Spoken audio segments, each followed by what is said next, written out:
For the founders in the space with style and grace, I'm Brittany Antoinette, host of the Not So CEO talk show and founder of The Idea Girl.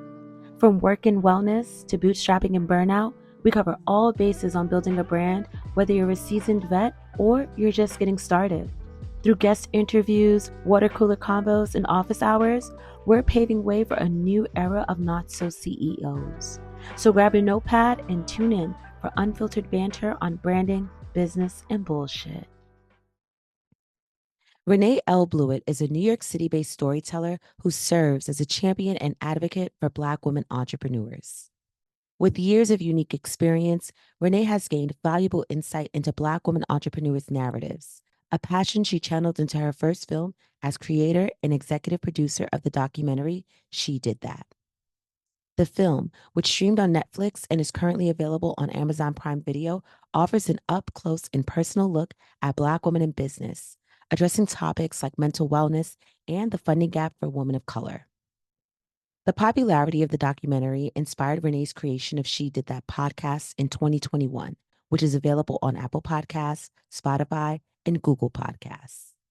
In addition to telling entrepreneurial stories, Renae also produces the She Did That Holiday Bazaar each year, featuring over 50 Black woman-owned brands.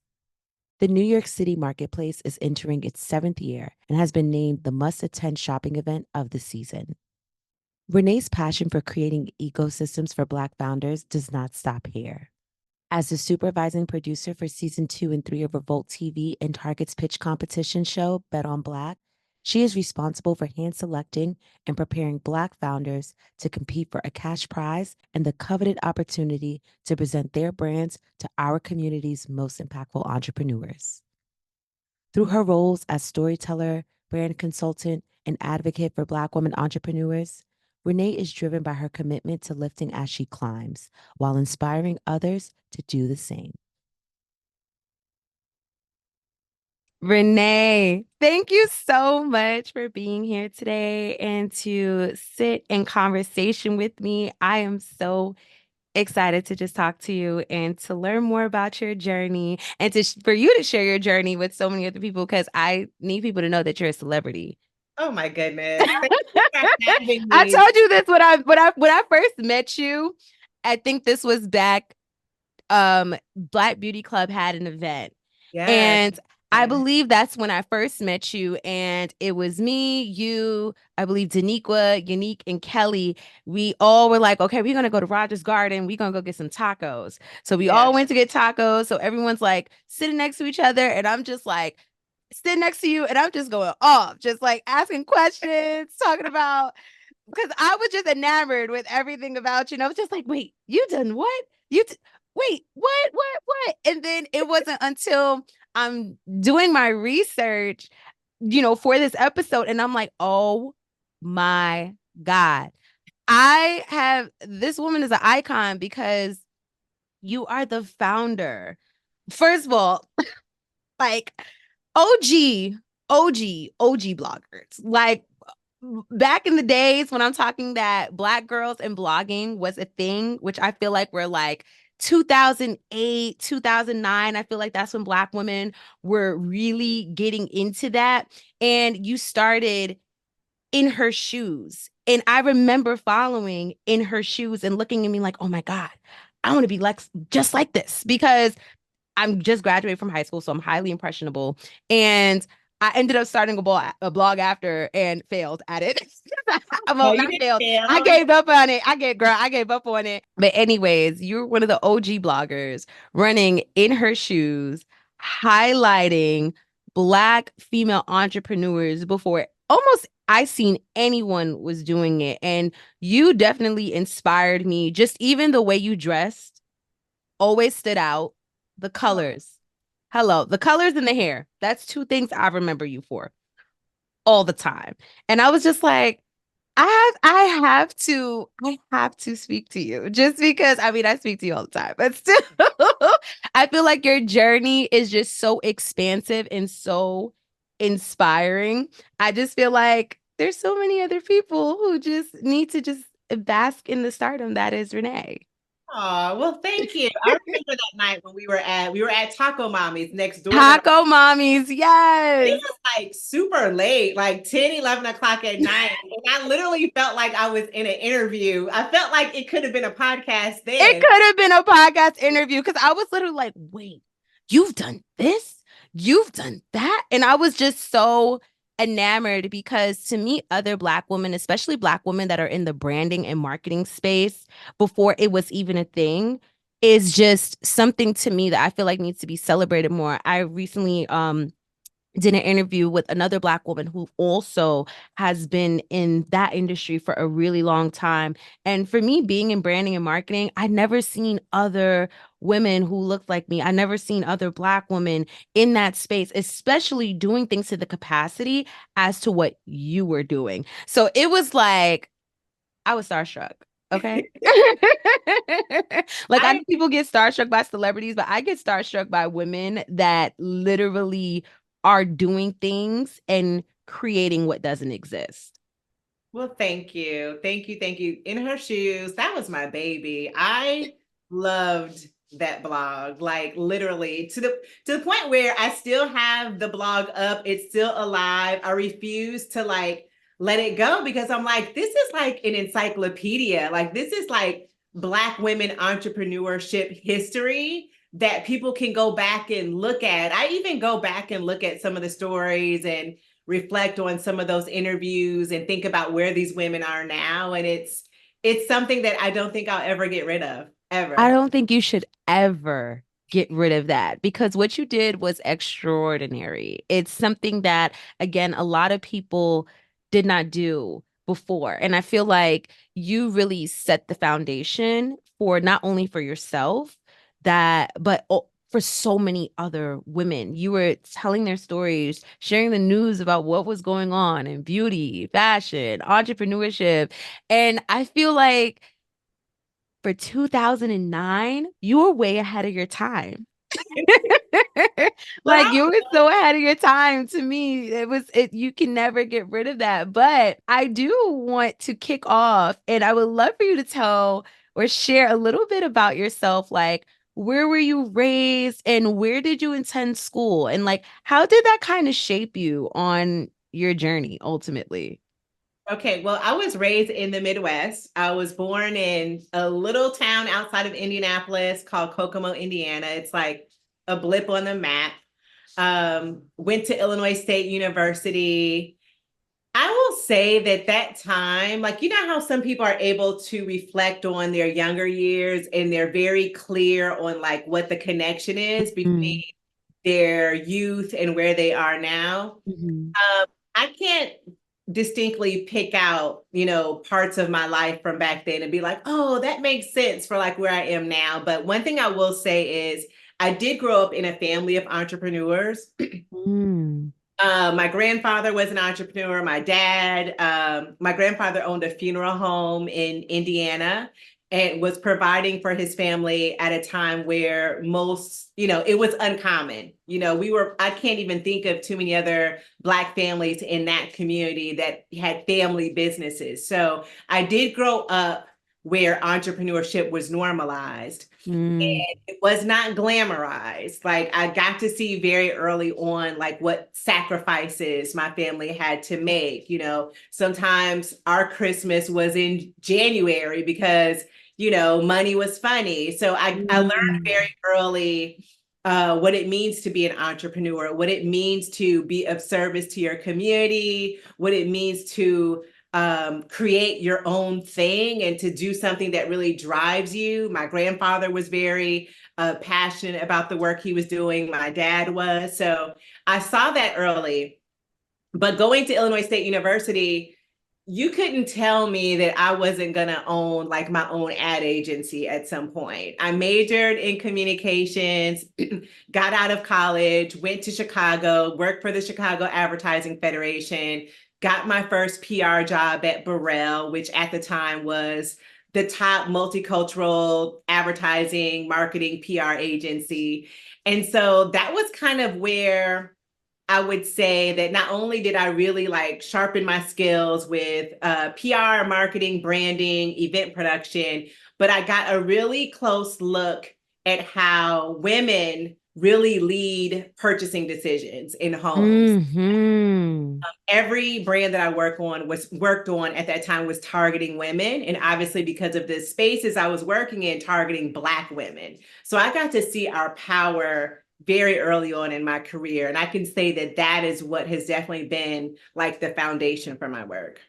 That is, first of all, that is such a compelling story, just simply because you being able to see firsthand what entrepreneurship is like, and then going on to school and then getting firsthand experience in just witnessing and seeing how this all works, right? So seeing the highs, seeing the lows, and then being behind the scene to be one of the people that are like the key decision makers to how a story is told and how it's perceived. Now, you've had a colorful career from corporate, to running your own PR firm, Crush Media. Can you Yes. share with us a bit about your journey going from corporate to entrepreneurship and what inspired you to take that leap? You really did your homework. I love this. You know, I'm going to do my homework. Yes. So before launching my own consultancy, I was working at Edelman, which is a global PR agency here in New York City. Love the work. I Wait, was when did you move to New York? Let's kind of backtrack a little Are we bit. doing years?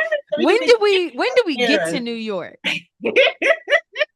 So this was the funny thing when we were talking at Taco Mommy's. I was telling you when I moved to New York, and you were like, "Wait a minute, how old are you?" Literally like, she's like 35. I'm like, and then when you were talking, I was like, stop playing with me.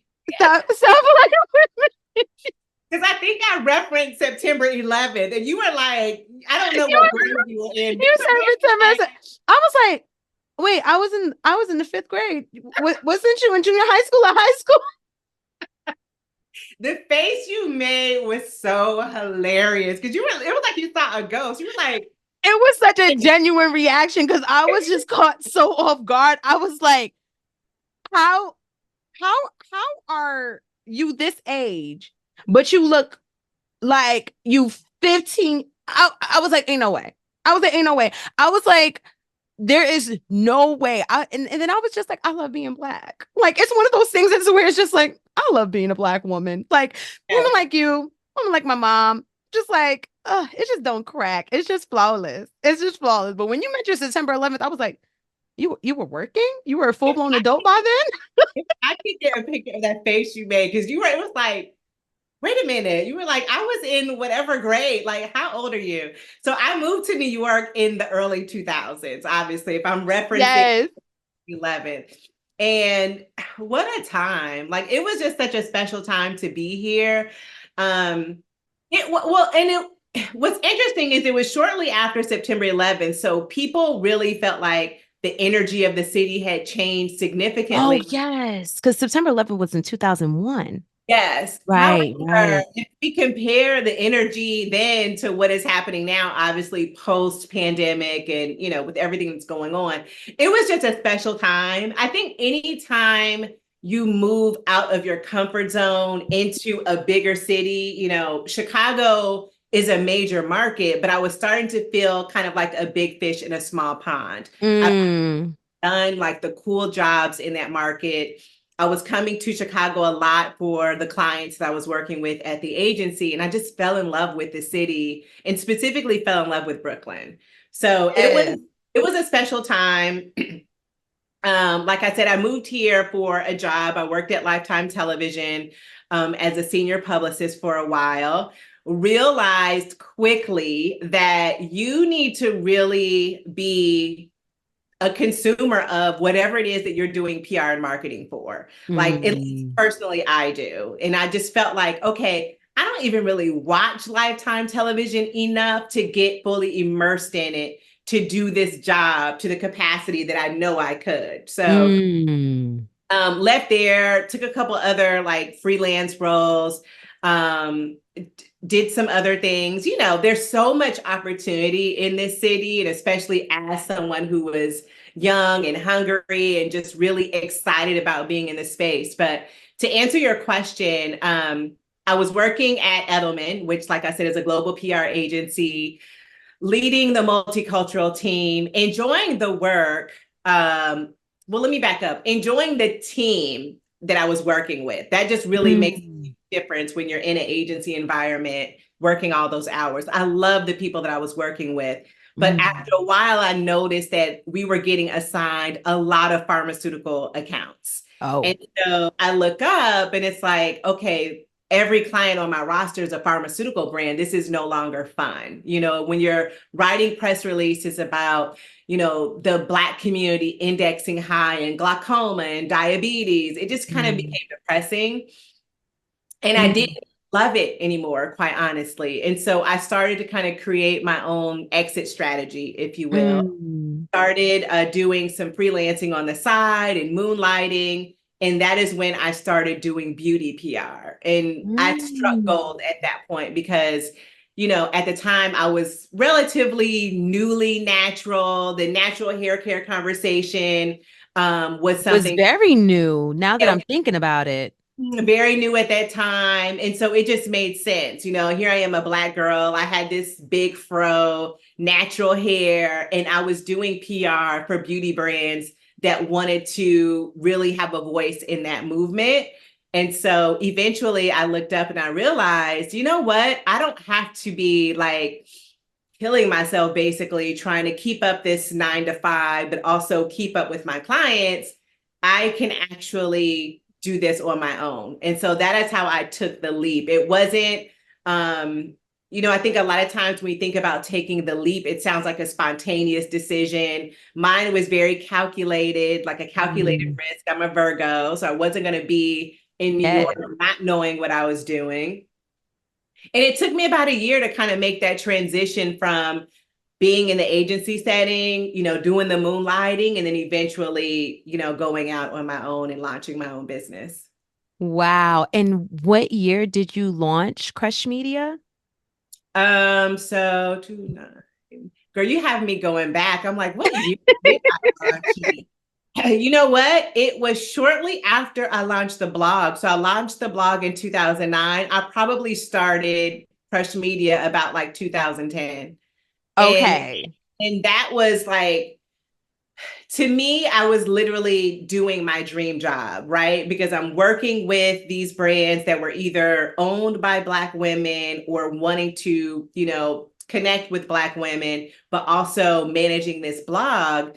And so I got a firsthand look every day doing my work at like the different obstacles that Black women were facing with entrepreneurship.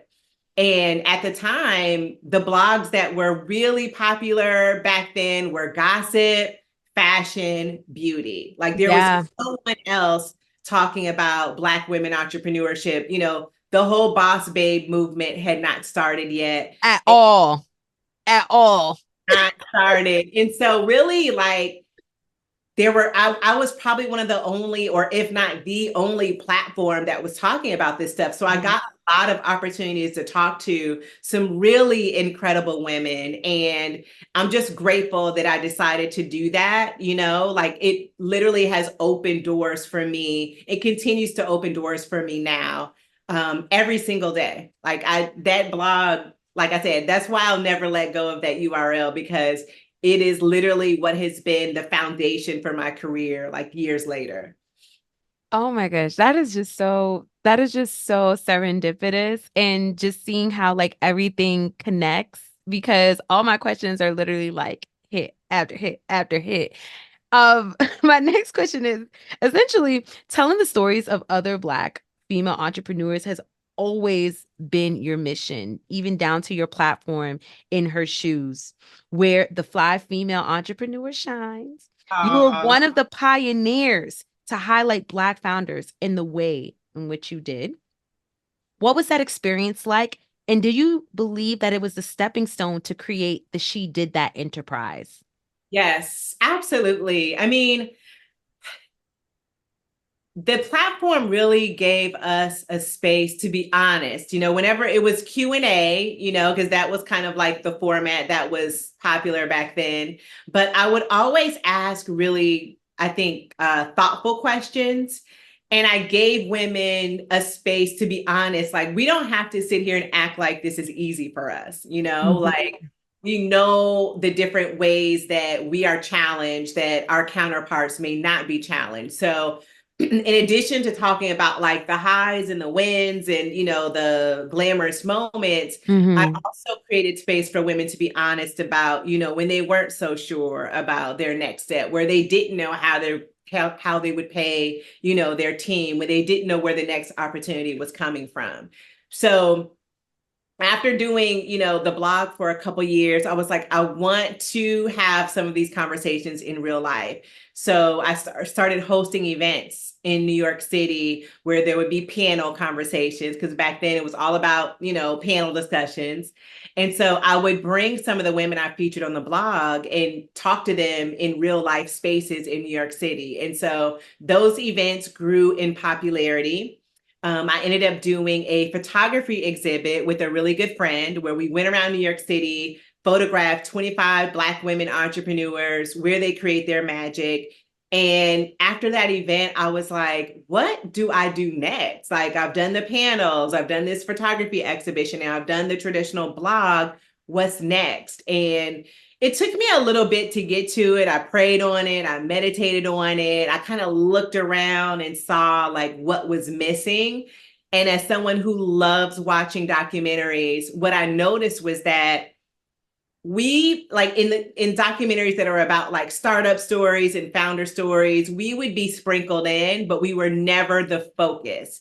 And I did not Mm-hmm. understand. I was like, there's not one documentary that's just about Black women, because we were then and continue to be the fastest growing segment of entrepreneurs in this country. We are over mentored and underfunded, Underfunded. but Mm-hmm. yet we create these businesses where you would never know what the budgets were. You would never know that, like, behind the scenes, this entrepreneur may be losing sleep and struggling and trying to figure out what's next. Like, everything that we put out into the world is done at such a high level.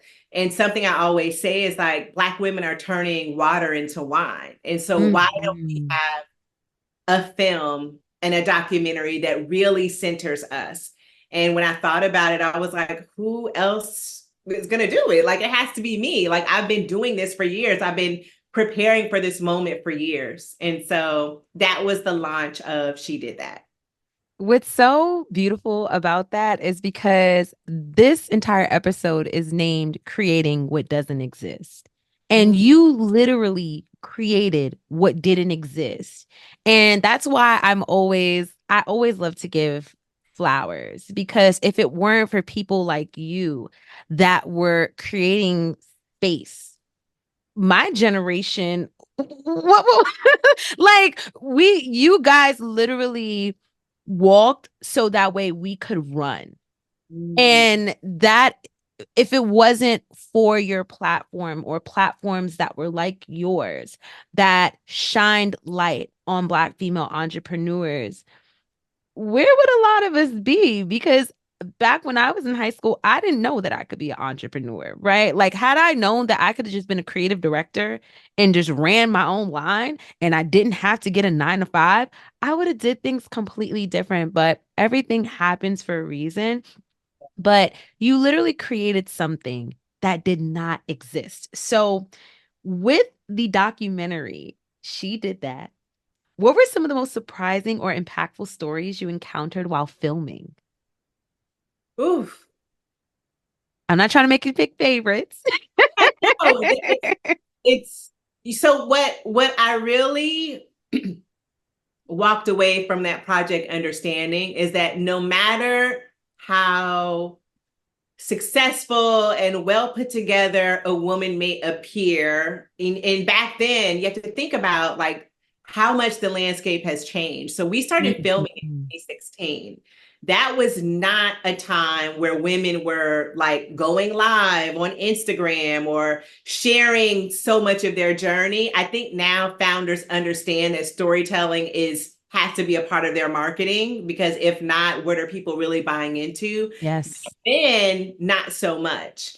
And back then, we weren't seeing the founders as being rock stars as much. I think now founders are understanding that, like, a lot of them need to be the face of their brand to really sell their product. And if they're Mhm. not the face of their brand, their story needs to be known and prevalent so that people can have something to connect to emotionally. Yes. Not the case back in 2016. So some of the things that I learned, in those one-on-one conversations with the women we featured had never been heard before. And so if you fast forward now to 2024, if you think about some of the founders of the brands that we love, created by Black women, we know a lot of their stories because they're sharing it on social. That's just the wave of social media right now. People are becoming more visible, more transparent, like just sharing a lot, and sometimes even oversharing. In some cases, yes. In some cases. So what I really learned through that project was just the capacity that Black women have for holding space for all of these things that can be true at once. Like one of the stories that really tugged at everyone's heartstring was with Tanya Rapley of My Fab Finance. And she shared how her business was founded because of an emotionally, physically, and financially abusive relationship that she was in, where she almost lost her life. And so she shared that on camera. Wow. People weren't aware of, like, I know I wasn't aware of that side of her story. And I didn't know that that is kind of what inspired her to launch My Fab Finance, to help women kind of be free, and not just free from just the everyday stress of not having the right money, but also being able to leave a situation that is potentially life-threatening. Another story that kind of like really showed the humanity of these women was with the Krabby Shack. One of the owners had just lost her husband. So her business partner on camera was just talking about, like, this business has to be a success because, like, I'm taking care of her now too. Like, she is my responsibility as my best friend, as my business partner. Her husband is no longer here. And it was a very like tearful moment on camera where, they're running their business, but also she is grieving the loss of her husband. She is grieving the fact that, her children are now growing up without their father. So what I really got to see was that, yes, these women are, successful in business, but they're also human, and they're dealing with the day to day of being human and what comes with that while running these businesses. And it was something that at the time, like, you didn't hear a lot of those stories. You would kind of just hear like the wins, but not also the challenges and the dark times that, brought these women to where they are today. And really and truly, those are the stories that we need to hear. Mhm. Those are the stories that, especially if you're from a marginalized community, these are the stories that we need to hear that help inspire us and lift us up, because you never know what adversity or what issues and challenges that someone is facing. And it just makes us remember the fact that even though that this is a person who is running this amazing business and they're making millions of dollars, they are still human and Yeah. life still happens to them. Yes. Life will be lifing no matter what your bank account looks like. It does not matter. And these bill collectors don't care either. Right. They Exactly. definitely do not care. Once you launched the She Did That documentary, that film, you ended up pivoting just a little bit, but it still feels like it's a part of the same spectrum. So again, bringing it back to the enterprise that you're building. Your She Did That podcast aims to amplify the voices of Black women entrepreneurs. What motivated you to start this podcast, and what do you hope listeners take away from it? Okay. So the podcast, to be honest, was a COVID baby. Um, She Did That launched on Netflix in February of 2020. And then the world as we know it changed in March. And so, like everyone else, I was literally like trying to figure out, like, what do I do? How do I continue doing this work? So many plans were put on hold, if not, totally scrapped, because of what was happening in the world. And so the best way that I could think of to continue these conversations as opposed to going back to blogging, is to take it into the podcast space. And so I did just that. You know, for the first year of the podcast, I produced it independently, had some incredible women on. It was a great way to, like I said, continue sharing these stories, but also it really poured into me in a way that I wasn't expecting because we were suddenly so disconnected from our community and our social circles. So it gave me a Mm-hmm. chance to, like we're doing now, just connect with other women and find out like how are they dealing with, you know, life as an entrepreneur as a pandemic. How have you had to kind of like reimagine your business to stay relevant right now? Mm-hmm. Some businesses had to close. You know, those were some of the real conversations we had. So I did that. I did the podcast for 2 seasons, roughly like 75 episodes. But to be honest, after a while, I felt like I don't know if podcasting is something that I want to keep doing. You know, I think just like some Mm-hmm. relationships in our lives, we do things for a season. And I really feel like that podcast served its purpose in the season that I did it. But I get more from like actually engaging people in person. And so the podcast is still, you know, it's there. You can find it on Apple, you can find it on Spotify, but it's on hiatus indefinitely. She's like, I'm gonna get my rest. Yeah, you know, this is Podcasting, a lot of work. it is a lot of work, especially when you are a solopreneur and you are a one person team. But I will honestly say that I truly enjoy doing it. I think it's also because I'm learning something new, like production. So Yeah. it's fun to me for now. I mean, For now, it's fun. that's the thing I want more of us to give ourselves permission to do, which is to honor what is on our heart in the moment, but also be okay with changing your mind. You know, Oh my like that's a God. luxury to be able to say, hey, this is something I want to do.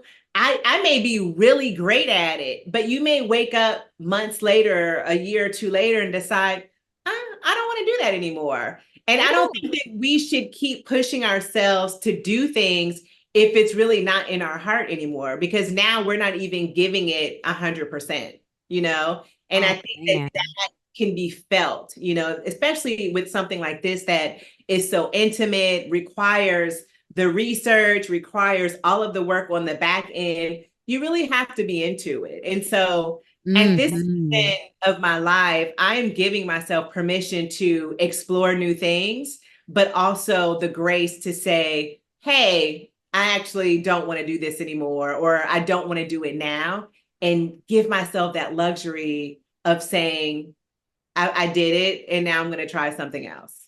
But you did the hard part, which was doing it. Yes. She did that literally. The conundrum, like she did that. What I resonate with that so much because for one, I wish I would have had like that in a podcast clip or something like years ago because I was running my agency much longer than I actually wanted to. I wanted to stop operations maybe about I want to say 2 years before I actually said, I don't want to do this anymore. Because it got to a point where I said, I'm not passionate about this. Like running an agency was something I never wanted to do. And it got to a point where I looked at it. I never did this for money. I Mhm. never said, woke up one day and said, this is how I'm going to live the rest of my life and make this my career.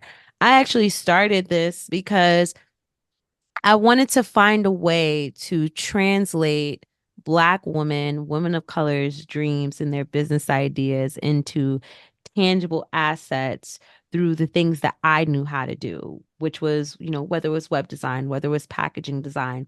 And managing a team and doing all those things that just comes with business, but I started losing sight of my mission, and I feel like your mission is, your why is something that you always should come back to keep you anchored. But Yeah. again, we have to give ourselves grace, as you said, and give ourselves permission to want to walk away from things. You don't have to stick, like who's holding a gun to your head. Nothing is special than it was fun. Nothing is till death do us part. And I think that the sooner we learn that, the more I think we'll free ourselves up to explore all the things. Like there's so many places that we can go in life. And, Mm. as we were saying before, we actually started the official conversation, I love the direction that you're going in now. You think about like you were doing the marketing work and branding and you were designing, like you were really designing people's brands and businesses. And now you're designing clothing. Like to me, it makes sense. It makes a lot of sense. And what is really going to be special is when you get out of the program and you launch your brand, you launch your company, that branding and marketing experience that you have, chef's kiss. Like Chef your kiss. business is just going to skyrocket because you have what it takes now to amplify what you're creating. And I think that, when I look back on the success of She Did That, we didn't have a PR agency. We didn't have a marketing partner. It was me. Like It I was was, you. You were literally like the unicorn pony show wrapped up in yes, one. yes. Now, I don't recommend that, if you have the resources to hire people to do this stuff, then by all means, because you don't have to wear a million hats. But if you're at the space where you don't necessarily have the resources and you know how to do it, who can better sell what you've created than you? Like Yes. we got so much publicity, and it was really because I was just so passionate about this thing I created. So I see that for you too. And even if Oh, you're I not, received that. yeah, even if you're not the one doing the marketing for your company, you'll be able to oversee it from a lens of like wisdom because you've done it before. I received that. I feel like everything that I've done with the idea girl definitely prepared me for this Mhm. moment. But I also had to be real with myself and say, are you happy? Is this something that brings you joy? And it's okay if this doesn't bring you joy anymore. How Right. can you pivot? How can you refocus? Because my purpose and my mission is still the same. My purpose, as I would like to say, is I'm here to be beautiful. I'm here to create beautiful things, and I'm here to help people see the beauty in themselves. And Yeah. that is my purpose. And it does not matter how I do that, whether I decide to make clothes, whether I decide to design hotel rooms, whether I decide to write, my purpose is anchored in Mhm. not just passion, but what I feel like was divined for me by God. And Yeah. as long as you walk in that, not to make this all spiritual, religious, or anything, I feel like when your mission is in aligned with something that is divine, you will Mhm. always be blessed. That help will come from places that you never would have thought. That support. When I announced that I'm going to be pursuing my lifelong dream of becoming a fashion designer, the amount of support I've gotten is unreal. I was like, whoa, I didn't even get this much support when I had the idea, girl. It's like, I can't go outside without somebody telling me, oh my God, Brittany, I'm so excited. I cannot wait for this. Like, and I was, telling people like, I'm so nervous and whatnot. And everyone's like, do you know who you are? Have you And met you? have you met you? And again, it's just such a beautiful thing to know that as a multidimensional being, as a Black woman, you can change at any given time as long as you give yourself permission to do it. But when you force yourself to fit into society standards, or you don't want to disappoint people, you're going to continue disappointing yourself. Gonna disappoint yourself. I mean, and I think like when you talk about the support that you've received from your friends, family, community, when you step outside, there are people that are just so excited for you. What you're doing is kind of unlocking the dreamer in all of us and giving Yes. permission to, like we said, change our mind, go in a different direction, pursue something new. I mean, we spend so much of our time working. If you think about our lifespan and how Yes, so many hours. we spend working, why are you not doing something that you're absolutely in love with? Like, um, And I know that like doing something that you love sounds like this whole cliche thing, but I think that what you're doing, even what I've done, I'd like to say that we're giving Black women specifically and younger Black girls permission to dream and the Yes. ability to see things that are bigger than they may even see for themselves because they're seeing it in our reflections. And I resonate with that so much just because it really does take one of us to be brave enough to follow our own dreams, to unlock the dreamer within other people. Because when I see someone who's close to me or someone that is in a circle or so on and so forth, they literally inspire, yo, I can do it too. They Yeah. literally, no matter like I grew up in, not the best neighborhood in Brooklyn. I grew up in Canarsie and it again, it's not like the best neighborhood, but when I see other people from my neighborhood and like I was talking to one of my homeboys, his name is Anthony Prince. He's a DP, and he's done some amazing work. When I see him, and then I remember we met up for tea, like I think it was early this year, last or the end of last year, and we were like, I'm so proud of you. Like we just kept saying to each other, I'm so proud of you, like to make it from the flossy and just be able to just do such impactful work. I feel like influence is one thing, but impactful work, which is work that I feel like I've been doing, work that you've been doing, it changes lives. It Mhm. literally changes the trajectory of Yep. people's lives. It changes generations. It shifts mindsets. Like, especially living in a country that told us that we were slaves our whole life. And quietly, and maybe not even so We're quiet. rewriting history. You, We have to see it that way. Like we're literally you've been rewriting history with each blog post you've done, with each podcast you've recorded, Mhm. and just even by amplifying, because the thing is what we need to talk about is amplifying these voices and giving these, because I feel like it wasn't until the pandemic and Black Lives Matters that a lot of these publications weren't really caring to hear us out until they realized that we were, in fact, one of the fastest growing groups of entrepreneurs. And now we're having all of this press and all this light, all this shine, all these funds, all these grants. Yes. Like, where did that come from? And now it's slowly dwindling away. Oh yeah, the white guilt was strong in Oh, it was strong 2020. during the pandemic. 21, I would say around 2022, 23. I definitely saw things kind of going in another direction. And now, with the erasure of DEI initiatives, with Mm-hmm. like it's weird. It's like we had this moment where, everyone was like, kind of aligned on the same page, like, but now it's like they're trying to take us back decades. So I think that's why, like, with the work I do, when I notice kind of like, wow, like even my project got pushed forward pretty quickly because of the white guilt that they were experiencing then. But I think I'm even more committed now to continuing to do this work.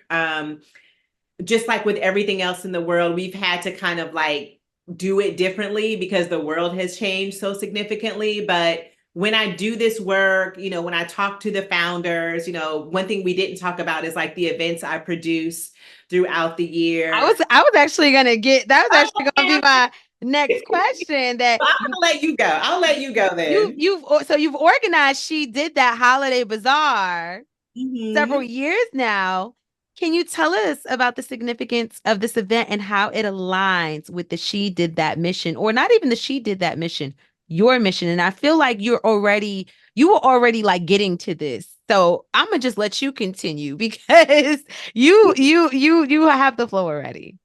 Yeah, so the live events to me are really the cornerstone of the work I do because, like when I mentioned earlier, the live events are kind of what led me to the photography exhibition, which is what led me to the film. Like being in community with these founders, creating opportunities for women with products who may not have a brick and mortar, giving them this space to connect with their customers, to connect with new and old customers, to they're collaborating. Even the founders are coming together and collaborating and creating products together and sharing resources with one another.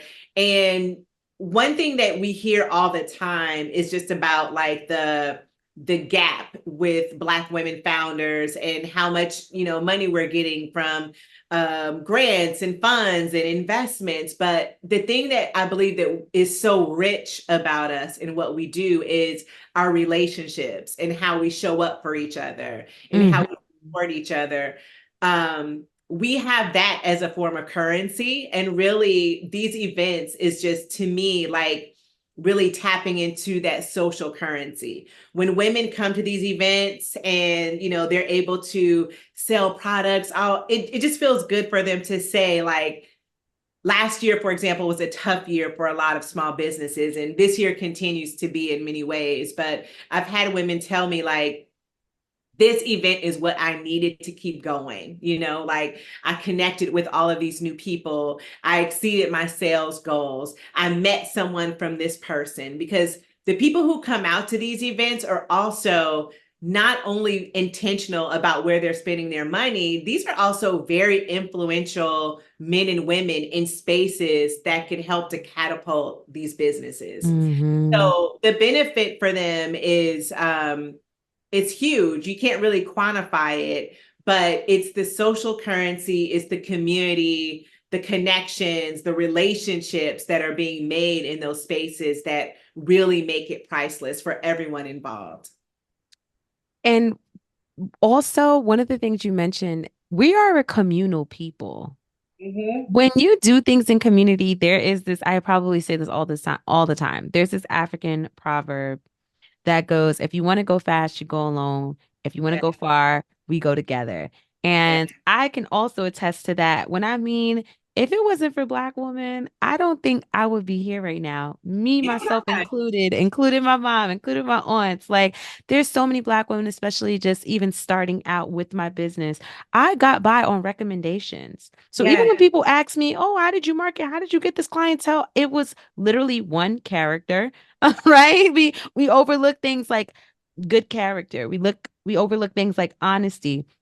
And we overlook things like connection, because a friend of a friend, that's even the last few jobs that I had in corporate were also all recommendation and referral based. And we forget the power of relationships. I met you through Daniqua, if I'm not mistaken. And I've met so many other people through Daniqua. One thing Daniqua is going to do, Daniqua going to introduce you to everybody. And she also is a person that believes that relationship is also a form of currency. So as you said, while capital, and we're going to get into that, things like capital, grants, and loans might not be within reach, you can connect with your community and they will actually help elevate and amplify the mission that you have, especially if we rock with it. Like, I mean, seeing founders, like when I seen Honeypot launch, I was like, oh, I don't gotta use Summer's Eve. We gonna use Honeypot. And my mom actually was the one who put me onto Honeypot. Oh, I love it. I love. Yes. We love to support Black owned businesses, because if one of us make it, we all make it. Yeah. Um, One question I want to ask is, your work, of course, focused heavily on empowering Black women entrepreneurs. Being the supervising producer for Bet on Black must have given you the unique insights into the challenges that Black entrepreneurs face. What Mhm. challenges do you feel like Black founders encounter in the business world most, and how can they navigate these challenges effectively? So we just touched on it. I love how this conversation, like, it's just literally. Right, it's just flowing. Like, you naturally are just getting into it. Yeah, so as you mentioned, funding is really the biggest obstacle that Black women and men face. Mm. Um, Black women are getting, like, it's the number is so small. It's not even one, I think, because women only get 1%, if I'm, Yeah, and so that's we're whole getting woman. a fraction of that. I think it's like less than like 0.2% at this point. Ooh, Like, so incredibly low. And so, to your point, we have to tap into relationships. We have to tap into community to really get our businesses off the ground. Absolutely. And it's to me, that just really speaks to our resilience, our strength. And I don't think that we should always have to be in a position to like flex our muscles and be strong, if you will, but we have it in us. You know, our ancestors had it in them years ago. Yep, they sure did. Made something out of nothing. So um through that show, Beto and Black, it felt really good and it feels really good to work on projects like that because all of the hard work we're doing is really to keep, you know, these Black businesses afloat. You know, I'm not sure if you noticed, I'm sure you did, I'm sure you saw on social last week, Pinky Cole from Slutty Vegan, she did this group economics experiment rather, and she picked Mess in a Bottle, who was a contestant from season 2 of Beto and Black. She picked her to be the business for this experiment. And her experiment was pretty simple, but she has a huge following, right? So she's tapping into her social currency. And she just asked everyone to either make a purchase from Mess in a Bottle, share Mess in a Bottle's page, tell someone about it. You know, like whatever it is you want to do. We're doing this experiment for 72 hours. Let's see how we can help to elevate this brand. Because going back to what we said about the importance of like sharing your stories, Kalila Wright, the owner of Mess in a Bottle, has been very vocal and very honest about how hard 23 and 24 have been on her business. She went from making, during the height of the pandemic, like we said, at the height of white guilt, she was making $100,000 a month in her business. Then it went down to, you know, like less than that. Now it's down to 10. She had a whole team. Now she is a solopreneur. So she is like doing the prints for the shirts, mailing out Wow. packages. Like she's doing all this alone. Whereas just in 2020, she was making 6 figures a month and she had an entire team, right? So Pinky Cole decided that she would be the first business for this experiment. When I tell you people showed up and showed out for Mess in a Bottle, she made, I want to say it was like close to 70K by the end of Wow. that first 72 hours. Then Pinky Cole went on the radio and talked about it. And so she's continuing to make money. But what this experiment showed us is just how powerful we are when we really decide to be intentional about where we're spending our dollars, right? Yes. And so, what I love about going back to Beto and Black, they met for the first time on the set of that show because Pinky Cole was one of our judges and Mess in a Bottle was one of our contestants. Wow. So, when I talk about the work, it's important to me that the work I'm doing today is still kind of having like this ripple effect years later. Kalila was on the show in 2022, and now she's a part of Pinky Cole's experiment that literally poured, you know, almost 6 figures into her business within 72 hours, like years Wow. later. So you just never know how the things that we're doing to amplify other businesses, like, you know, the marketing work that you've done, the work I've done, we are literally shifting narratives for our entire community for years to come. Even if we don't see it immediately, the seeds that we're planting now are going to flourish later. And that's what really matters.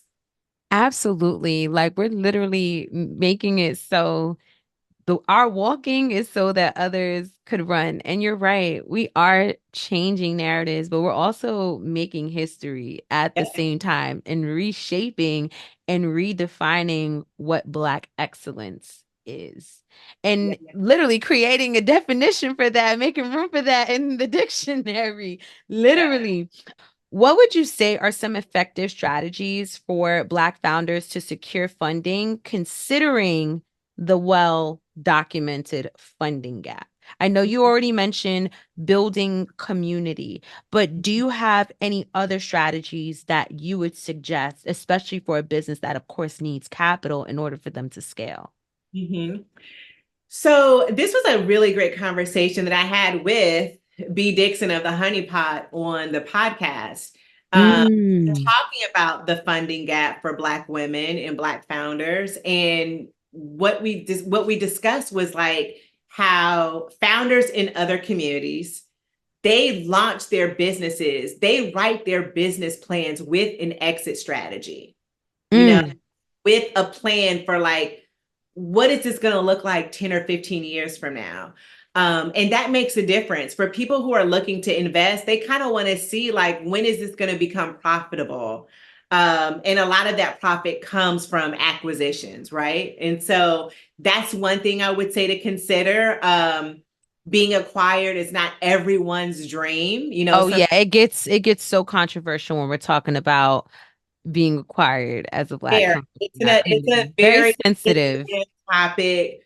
But if it's something that you're open to, I would say start thinking about it early, because that investors want to see that you have a plan for the future of your business. And the most successful businesses aren't thriving solely based on the founder being in the weeds every single day, you know? And so we have to think about like, what does my business look like? How successful can it be without me being in the weeds? Because you may, like we just discussed, you may decide you want to do something else, but if Hmm.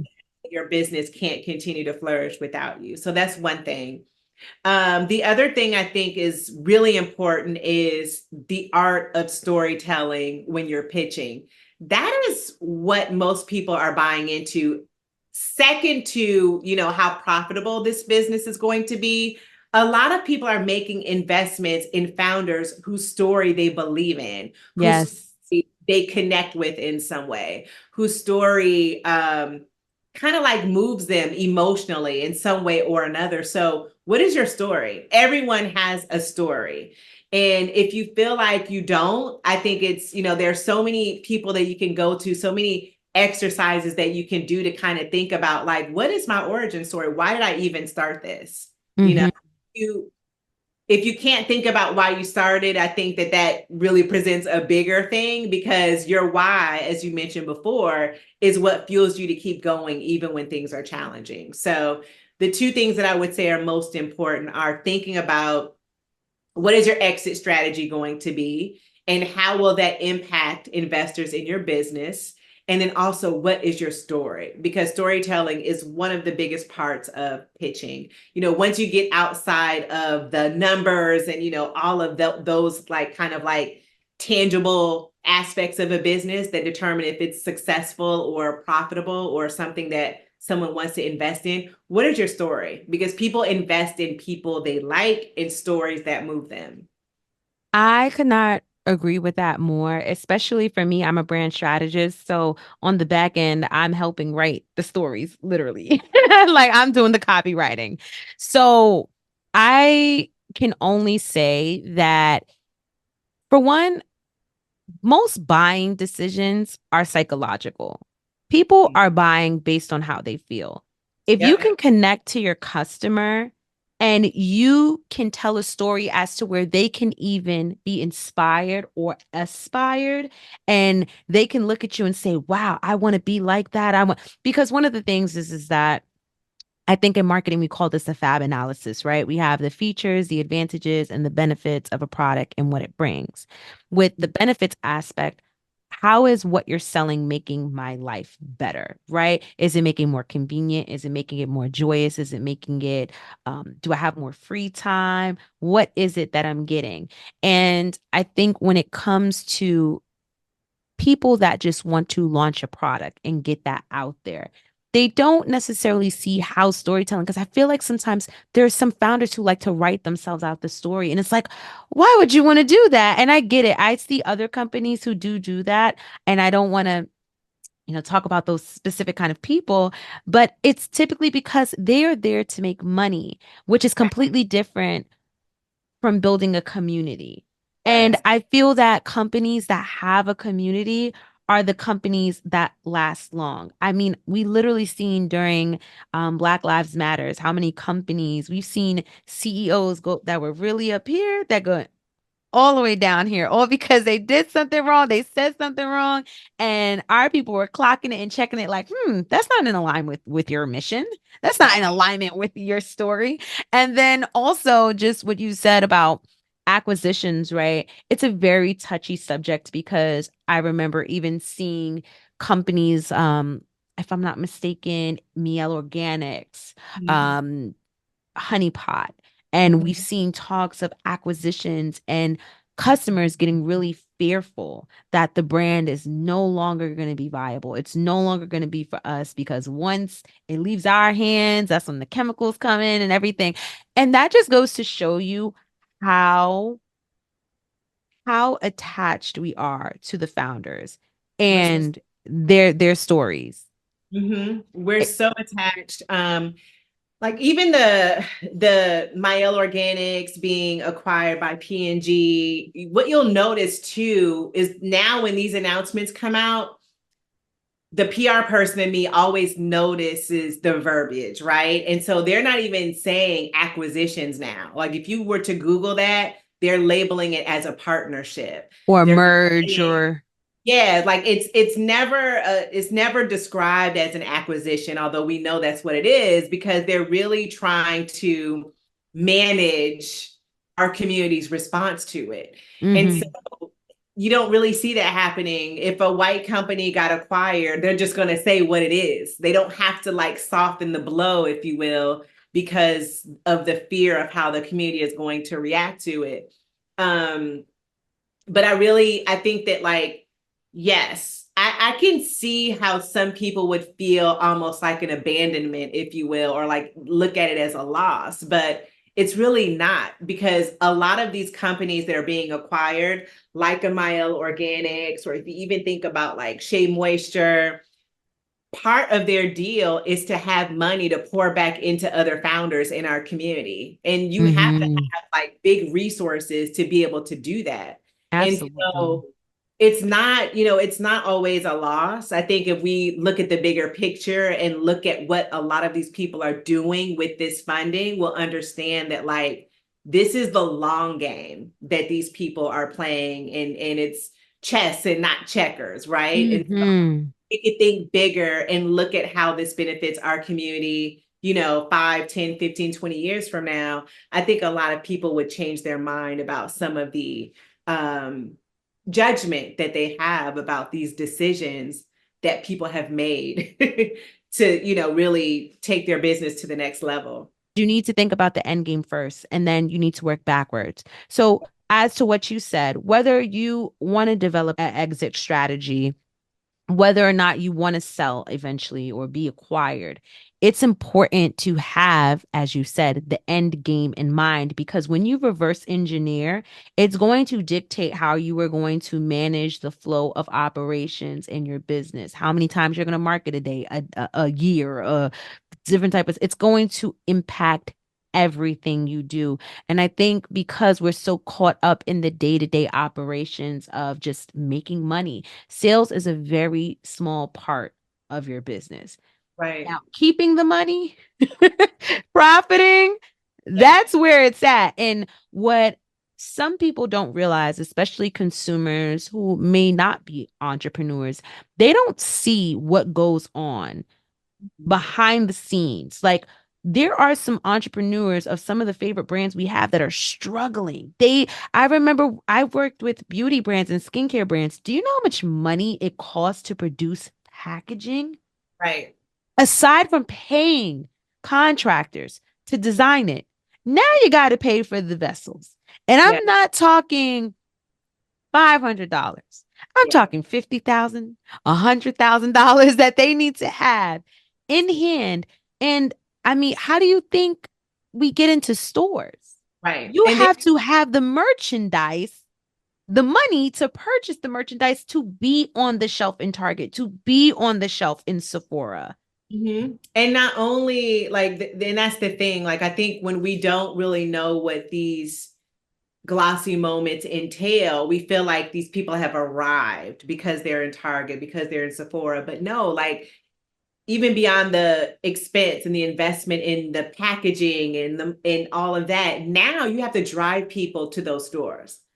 because Sephora, Walmart, Target, they're not doing the marketing for you. So they're Nope. just giving you the space on the shelf. You have to get your people out to make those purchases. How do you do that? That is a major investment too. You have to be constantly thinking of creative ways to get people, to drive people to retail. And so I think that like what you were saying about like how much it costs to kind of like be in business and the fact that we are underfunded, like just to be clear, there's no judgment here because I understand how so many of our founders stay in the weeds because they're literally just trying to make it from day to day and literally just, I've heard people say like, I'm just trying to keep my bank account out of the red. I've So been there. that lack of funding, you're like literally in the minutia. And it is hard to think about what the future of your business is because you're literally just trying to make it through the day and make it through the week and make it through the month. So I would love, my dream for all of us, who are launching businesses, especially businesses that have all these overhead expenses to even get to market. My hope is that we all eventually get the visibility and the investments that we need so that we can take a step back and look at the bigger picture, because that's where the sustainability lies. Absolutely. That is exact. And one of my girls, we just recorded an episode on this, Priscilla. She's the founder of Sadie Baddies. And she talks about, I believe in sustainable entrepreneurship. Mhm. And she mentioned like what are the ways that I can make my job easier for myself? Because this is something, I mean, Black women, we already die from stress and heart attacks at alarming rates. And entrepreneurship does not help. Especially especially to the capacity that we're working. Like if we're working hard in corporate, imagine how we working when it comes to our own businesses. Yeah.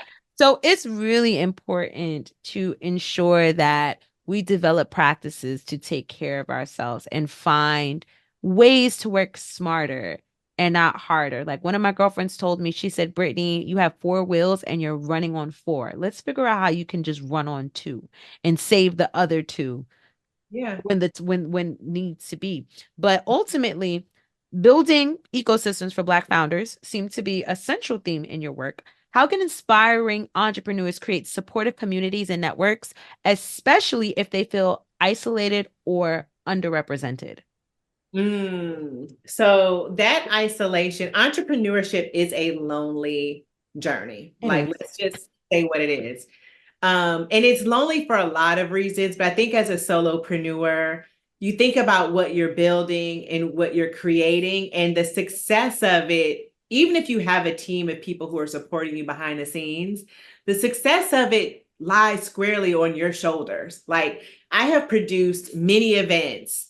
There's not one event where I have not worried about, are we going to get the turnout? Are they going to get the sales they want? Is it going to be a success? And when I think about the possibility of it not being a success, it all falls on me. And so that is part of what makes entrepreneurship really lonely for a lot of us because so many of us are solopreneurs. The first thing I would recommend is literally going out and seeking the community that you want to build. Like, as intentional as you are about doing whatever it is you do daily, weekly, monthly, you have to kind of like go out and plant seeds and build those relationships with other founders. I think I saw in your stories about like you going on your like cafe dates with your friends who are also entrepreneurs or also creatives.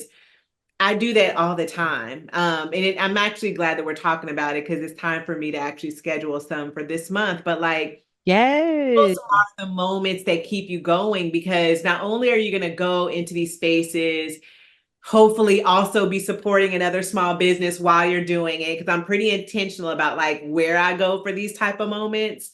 But you're going to get work done, but you're also going to talk about like some of the shared experiences and not just struggles, but like maybe shared successes and like talk about how we could come together and support each other and help each other and propel each other forward. But I would say like make it a point like twice a month, even if it's something that's like not really a heavy lift, going to your local coffee shop, going to, a co-working space with someone.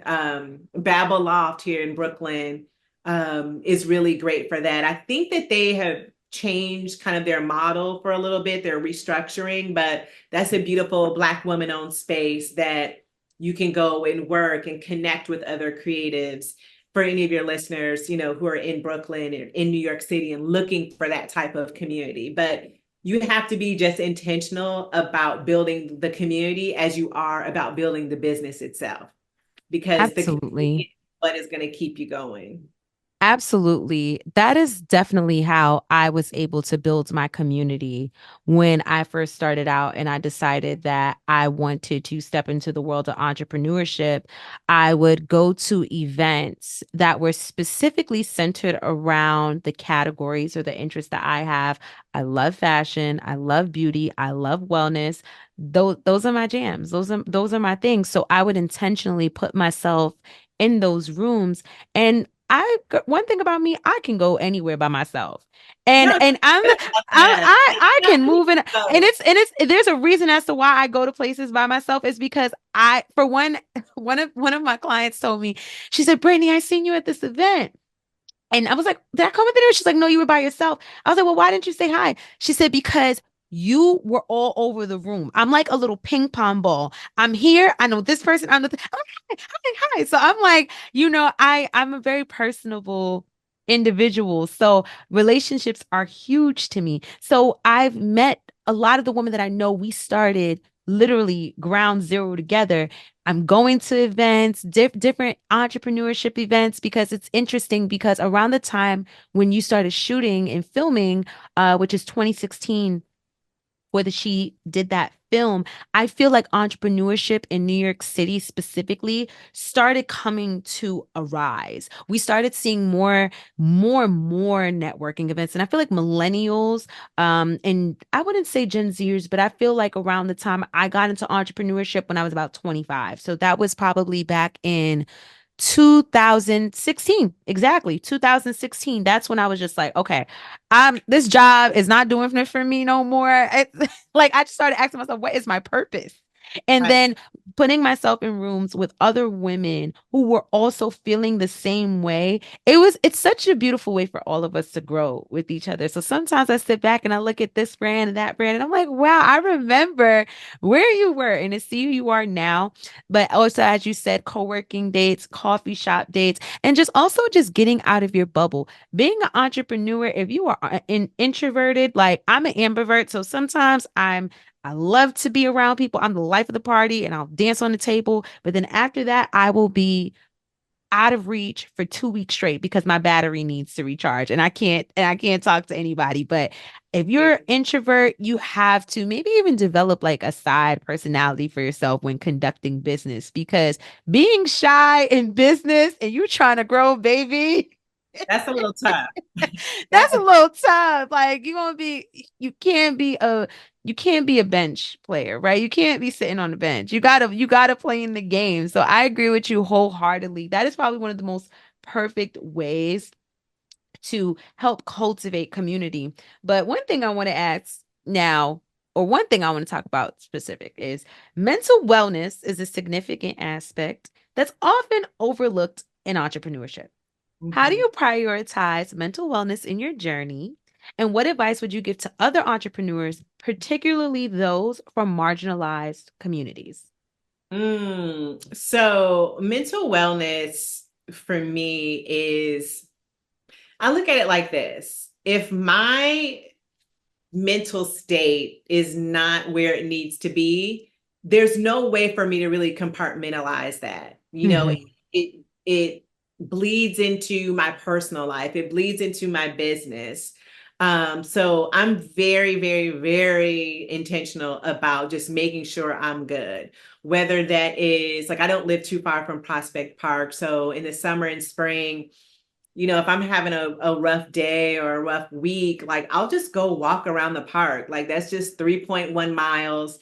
And when I tell you I am a different woman from the point where I enter the park to the point where I exit, because just walking, listening to music, being in nature. It's such a gift to have that right in the middle of Brooklyn. It feels good. So movement is something that I do for myself. I take Pilates at a Black women-owned Love Pilates.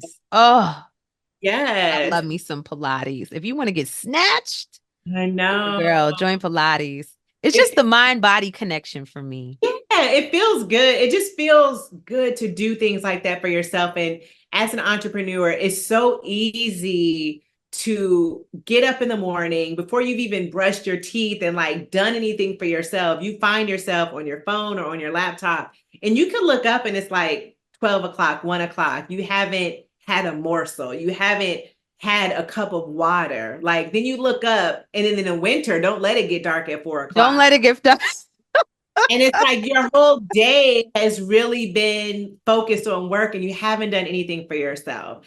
And I know that, sometimes our work calls for that type of commitment, if you will, but like we're really doing ourselves a disservice by not being consistent in the ways that we pour into ourselves mentally, spiritually, emotionally. And one thing that's also important that I can even say at this big age, I'm just now taking more seriously is just also making sure your physical well being, like working out is one thing, but like making sure you're going to the doctor and making sure that Absolutely. you're good. Because there was a time like last year, I want to say like fourth quarter last year, I just felt like no matter how much sleep I got, I was always exhausted. And I was just blaming it on, oh, work is busy or, oh, the state of the world is like dragging me down. But I go and get, my blood work done and it's like, you are anemic, because at one point I just had low iron, but no, now you're officially anemic. Your vitamin D is low, and that's something that's very common for Black women. And Absolutely. having low vitamin D means your mood is going to be down here, your energy is going to be down here. Like it just really you just don't realize what the sun does for you and what vitamin D does for you, what iron does for you. And to me, it's like we're like vehicles, if you will. If the check engine light is on, see what is happening because to keep running and going with that check engine light going means that like something is not operating at its fullest potential. It catches Mm. up with you, and you can't really put out great work and do great things if you yourself feel like trash, you know? And I just want more of us to just also, yes, getting your hair and your nails done and your lashes done and, all the things that we do to beautify ourselves, all of that is great. But I want us to also take care of our insides and just really pay attention to like what our body is telling us. Because as Mhm. entrepreneurs, if we're not good, our businesses aren't good either. And it's just really that simple. It will eventually catch up to you and you will be forced to rest even when you're not ready to. So Ooh, you will be forced to rest even if you're not ready to. I experienced that and I can totally relate to that. Unfortunately, I ended up experiencing a situation as to where I kind of waited until I wouldn't say it wasn't it wasn't too late, but it got to a point where my body was like, I'm going to force you to rest. Being that you don't want to listen, I remember one time I passed out on a call with a client, girl. like completely passed out. I didn't notice how tired I was. And it was to the point of, like my entire body shut down. Like they were calling me on the call, Brittany, Brittany, Brittany. And I woke up like 3 hours later and I was staying at my friend's house at the time. She said, Brittany, I don't know if you noticed this, but you completely blacked out and you went to sleep and we let you sleep because you obviously need to. Those were just some of the things I was experiencing, stomach issues, um, because you're in a constant state of anxiety, a Yeah. constant stress cycle. And I'm reading this book called Becoming Supernatural by Dr. Joe Dispenza. And one of the things that he mentions is that when the body is constantly in a stressful state and your body is pumping adrenaline, just like other animals, right? It typically gets turned on when we're in flight, fight, or freeze mode. And what happens when things calm down, right? So animals, their levels, eventually go back down. Like after, I got chased by a lion. So I'm running, I'm booking it. And I calm down, right? But what happens when you are in a constant state of anxiety, right? Our whole entire bodies, our hormones are getting thrown off. And I was one of those people who would cancel a doctor's appointment so I could finish my work. And it got to a point where it's like, girl, you gonna kill yourself. You gonna let this business kill you. So recently I've made it my priority to take care of myself because yes, external self-care, vanity self-care is beautiful, but internal self-care is what impacts external self-care. So taking care of your organs because these little cells is what's keeping us alive. Our heart is keeping us alive. But I think when you're an entrepreneur, it's just so easy to forego things like sleep, eating, just the simple things that make you feel good. That I call this filling up your fuel tank before you driving off to far destinations and locations. It's important to take care of yourself before you're forced to take Yes, care of yourself. Even worse, having to have someone take care of you. girl. That's it. Health is wealth, Health is wealth. Yeah.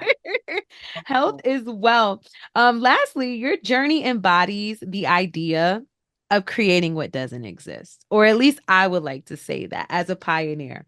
For Black founders aspiring to innovate and disrupt industries, what practical steps can they take to bring their vision to life, even in spaces where they might not see themselves represented? That's a really good question. I'm like Wendy Williams with my questions. I know, I I know. aspire. I would say be comfortable literally with crawling before you walk, right? Mm, Like I mean, like no one, there's no way, like when I started my blog in 2009, I probably would not have believed you if someone said, "Oh, and by the way, you're going to have a film on Netflix. Just keep going. This right here is you're going to have a film on Netflix in 2020." Like this is years later, like so mhm. many years later. And so crawl before you walk. Think about, you mentioned that your mentor shared the advice of like, where do you want to be at 35 or 40? Work backwards. Think about this thing that you want to create. Where do you want it to be in a few years? Literally work backwards and be okay with like the small steps that you take. We live in a world of instant gratification. We're literally scrolling all day and watching other people's lives with the assumption that whatever they're doing, they did it overnight, and nothing is done overnight. Some Nothing. people do, have a trajectory that like shoots up a lot faster than others, but behind the scenes there are always some seeds that were planted years ago that got them to where they are today.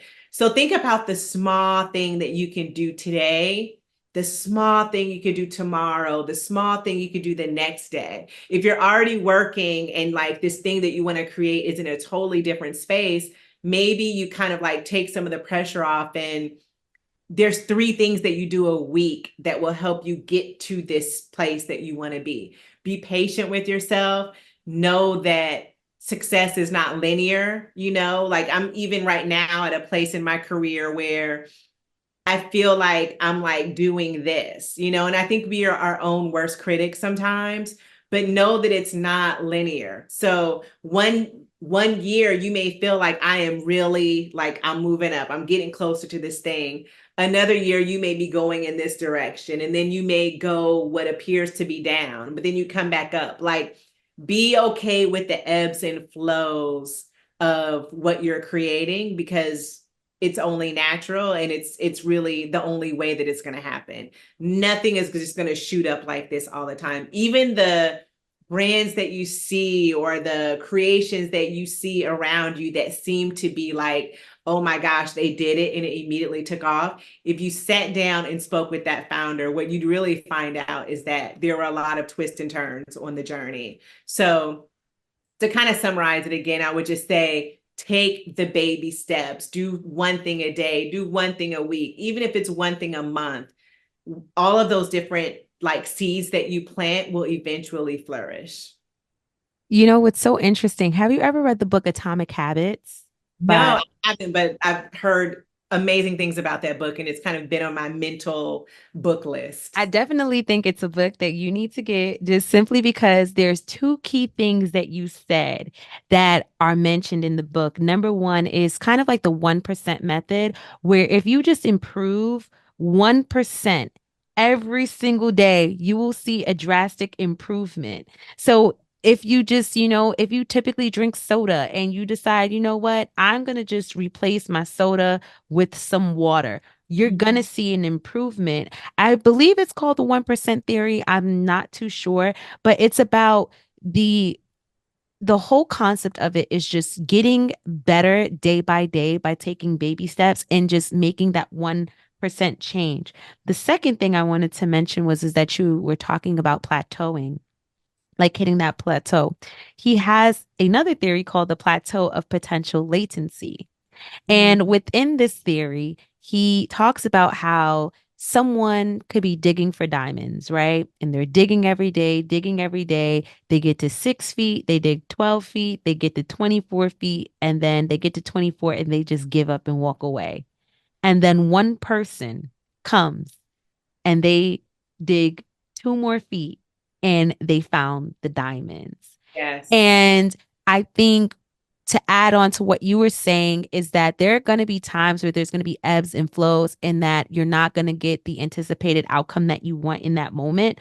But two things that will get you very far is consistency and discipline. And consistency might not necessarily look like you showing up at 100% every single day. There'll be days where you might show up at 5%, 2%, 50%, 60%. It's the fact that you're showing up every day that makes that consistency. And then the discipline, right? That's one thing. Well, I don't pray for discipline because I learned my lesson with praying to God. I don't, I just say thank you for the consistency and the discipline that I have. Because what I'm not going to do is put myself in a situation where you make me or force me have to be even more disciplined and consistent. So just by showing up, Yes. just by showing up daily, you're being consistent. I feel like so many of us give up and we literally give up right before we hit that sweet spot. That's it. And I think that sometimes we compare ourselves to other people, thinking that someone else is doing something better. The secret sauce is in the consistency. It's really that simple. We can literally see the most mediocre people. I mean, we see it every day on television and politics show up and they get to where they want to because they're consistent and they consistently believe in themselves. What are you currently working on and how can we support you during this time? So I am working on, so Black Business Month is coming up in August. I am working on a really exciting partnership, creating an experience that is going to take place here in New York City. I can't share a lot about it right now because we are still kind of like in the kitchen, chefing it up. But please follow me on social. I am Renae Bluitt. I will be sharing all of the details there when I can. If you're in New York City, just know that my events are always a good time and for a good cause. So Yes. it's Black History Month, New York City. That's all I can share right now, but really excited about it. We just need to make sure that you stay tuned in. So people be sure to follow. Where else can they follow you? They can follow you at Renae Bluitt on Instagram. Just she did that has its own page as well, right? Yes, yes. So she did that film, has a page, and she did that podcast, has a page. But everything can be found on shedidthat.co. It's kind of like the one-stop shop for all things She Did That. I am definitely gonna stay plugged in. So y'all will see me at the She Did That events this summer. So make sure you all tune in to Renae's journey. Again, thank you so much for your time, Renae. And yeah, thank you. Just thank you So so much, much. Brittany. Thank And you. I hope to see you around Brooklyn this summer. I'll see you soon. Thank you so much, Brittany. Thanks for tuning in to the Not So CEO Talk Show. If you love what you're hearing, hit that subscribe button and leave us a review. To stay in the loop, stack our newsletter, The Paper, and follow us on social media at Not So CEO. In case you need assistance with building your brand or you're a creative wanting to go from freelancer to founder, book an office hour session with me on our website at notsoceo.co. Until next time, remember, being self-made shouldn't compromise self-care. This is Not So CEO, signing off.